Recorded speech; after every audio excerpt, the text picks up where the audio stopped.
Hey guys, it's Brandon, aka B.Rich Beauty, aka your beauty best friend, and welcome back. What is this shoulders? Do you remember the times? Oh my gosh. Anyways, welcome back to the channel. You know what to do. Don't forget to subscribe and turn on that notification bell so you don't miss out. Beauty besties, listen.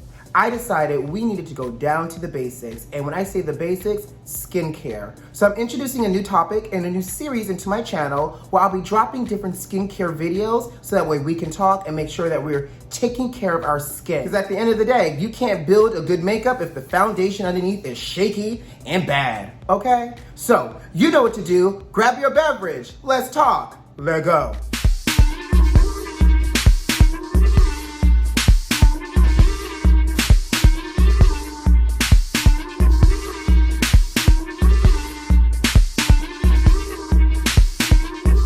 Okay, so before we get started, what y'all drinking on over there? I got a little red wine because I felt classy for our conversation today. I feel like this is like B.Rich Beauty's masterclass. Yes, beloved, come on into the room. Let's have our wine and get down and dirty with each other. So what we're gonna do today is we're gonna start with the basics, and we're gonna start with the first thing, because we can't determine the type of skincare we need, the regimen, or how to treat our skin concerns and our skin types if we don't know our skin types. So today's video is all about how do I learn my skin type. I'm here to help you. But you know what, most importantly though, let me tell you why I felt like we need to go down to the basics. We're still wearing masks. When we're wearing this mask across half our face, I have had conversations with a lot of my friends and they're like, I'm still breaking out. It's the seasonal changes, all of these things. What can I do to treat my skin? And I realized that skincare, y'all know I love good skincare, but I realized I need to take that love that I have for skincare and let's have some real conversation so we know how to treat our skin, how to take care of our skin, and how best to make our skin perform, especially while we're still wearing masks and we have to cover half of it. So that's the objective here. We're gonna learn our skin types today, and it's important that we know it because, again, once you know your skin type, you now know what type of products to purchase for yourself. So let's get started. So first question first, why does your skin type even matter? Well, it allows you to understand how best to treat your skin for you. Because my regimen may not work for you, your regimen may not work for Sandy over there, and so forth and so on. Everybody has to have their own personalized recipe for skincare for themselves. So knowing your skin type will allow you to know how best to treat your skin. Now the other question might be is, what is a skin type? Well, skin type refers to the level of moisture that is present in your skin at all times. Some of us have normal levels of moisture, some of us have less or more. And so we're gonna start and talk about the different skin types as it relates to the level of moisture. Now, how do you find your skin type? Well, here's a little secret. Go ahead, come closer. You listening? Take a gentle cleanser, something not overly stripping. You want something that's gonna gently cleanse the face, right?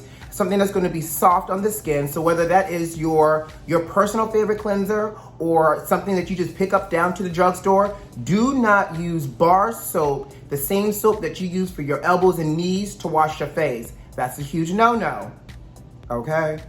But use a gentle cleanser that's meant for your face. Wash your face for about 30 to 45 seconds. You could do it in the shower, you could do it at your sink. Just wash it, sugar. I don't care where you do it. Now, once you do that, take a moment to pat your face dry to get the excess moisture off, and don't do anything else. Wait about an hour. So go make yourself a little snack, have a glass of wine, pull up a book, or even watch the television. But don't do anything to your face for an hour because that is going to allow your skin to operate in its natural habitat.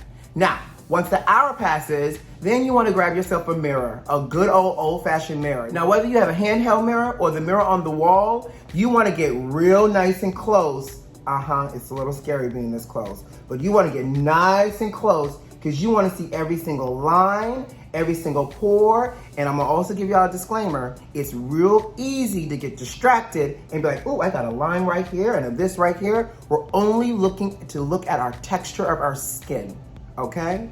Don't get caught up in the fine details of being this close. And also, make sure your mirror is clean because you can never see your true beauty in a dirty mirror, sugar.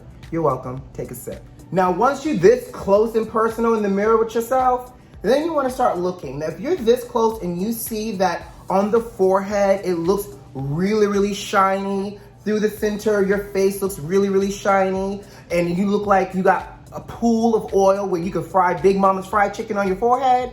You might just be a little bit oily. So oily skin is going to be that presence of shine where it's literally, you could do like this and see the oil on your hand, or your skin is highly reflective. Also, if you're this close and you see your pores and they feel a little large to you, that's also another indicator that you may have oily skin, because when your pore size are a little bit larger, it's producing more oil that can come through to be noticeable by the human eye. Now, if you see this shine all over, you're primarily oily. And guess what? It's okay, because guess who else is oily that you may know? Me, your beauty best friend. I'm oily, but you know what? I embrace it. I have a skincare regimen that balances my oil, but I also like, hydration in certain parts. I'm able to control it. And honestly, between you and I've heard that people that are oily is considered to be nature's juice of preservation. Nobody ever really knows how old you are. And if you don't believe me, ask some of my closest friends. They still don't know. So I like having oily skin. Obviously, I gotta do a little bit more extra work at times, but okay.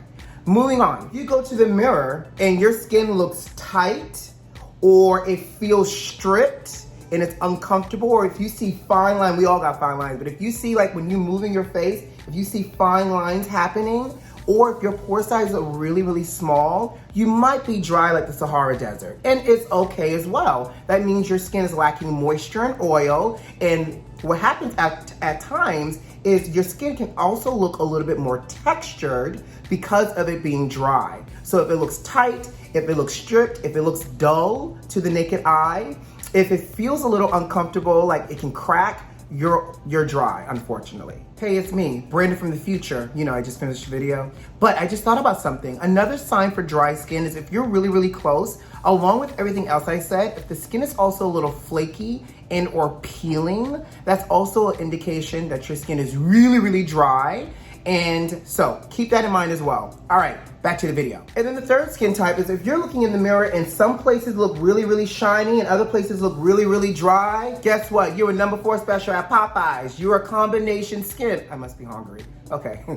Look, discard the food reference, but you have combination skin. Shiny in some areas, tight and stripped in other areas. Now, the challenge here, I'm gonna be real, is that now if you're combination skin, you have to really do a fine balance to ensure that you're controlling the areas that need to be controlled and you're adding to the areas that needs hydration. So that means it's not uncommon that you're gonna have more than 1, 2, 3 products to help control yourself and to balance out your skin. Guess what? Life's not fair, but it's okay because you now know what you need to do in order to manage your skin. And it's all about knowing. Like Maya Angelou says, when you know better, you do better. And if you're in the mirror, ooh, the back of this mirror is dirty. Don't mind me, y'all. Look, the front of it is clean. Listen, if you're in the mirror and you're not oily and shiny in some areas, you don't feel tight and stripped in the other areas, then I just may hate you a little because that's called normal skin. That means you can do anything onto your skin to treat it. You have no major concern. And you're fortunate because not everybody has normal skin. So you're normal. So go ahead and get whatever you need to treat your skin to its desired effect that you want from it. I think it's also worth talking about the difference between skin type. So skin type, oily, dry, combo, normal, right? Or skin concern. So for example, and y'all know I've been in the beauty industry a very, very long time. Yes. Anyways, so oftentimes I've asked people, like, tell me a little bit about your skin type. Sensitive? I'm like, well, sis, I too am sensitive when I watch a sad movie, but I need to know your skin type, right? So a skin concern can be anything like sensitive, acneic, or even dehydrated, because it's addressing a concern about the skin in that moment. And oftentimes, if you're sensitive, that means your skin might be a little bit more prone to redness. You may experience reaction to wearing products at a higher frequency than others, or you may also just have irritation at times when you're wearing products on your face. That means your skin is sensitive. You can be oily and sensitive. You can be dry and sensitive. You can be all of it. You can be combo and sensitive. So that shows you that sensitive is a skin concern. Acneic is a skin concern as well, because oftentimes acne can be confused for oily skin, where acneic means that you're more acne prone. So despite your skin type, you're just prone to breakouts.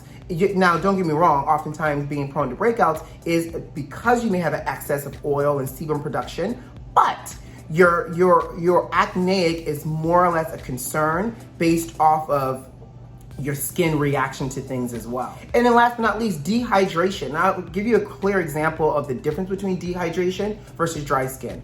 I'm oily. I'm always oily. When my skin gets dehydrated when I go to certain places, when I go to visit Mommy Mel in Washington State because it's cold and there's a lack of moisture in the air. When I go to Vegas, another reason why I do not like Vegas, because after day 3, my skin feels like a snake because there's no moisture in the air. Your diet can also play a huge part of your skin concerns as well. If you're not drinking enough water, if you no judgment, for those that may smoke, smoking dehydrates you from the inside. So all of those things, and sometimes when you're looking at dehydrated skin, it means your skin is experiencing a lack of moisture in the temporary. You know, by adding more moisturizer to your face or more hydrating moisturizer, drinking more water, shifting up your diet can restore your skin from being dehydrated back into its proper skin type. Okay? All right, guys, so this wraps up our skin type conversation. Do you feel like you now know how to find your skin type? Did you think your skin type was one thing and now it's something else? Let me know. But most importantly, I hope this helps. Let's review. We have 4 skin types. What are they? Oily, dry, combo, and normal. We have skin concerns, dehydration, sensitive, and acneic. I hope you feel very educated now in understanding your skin type so we can talk about how best to curate a routine for you. All right, guys, you know what to do. Subscribe to the channel if you like this video if you like, and leave me a comment. And make sure the notifications are turned on. Who loves you? I do. See you next time. Bye.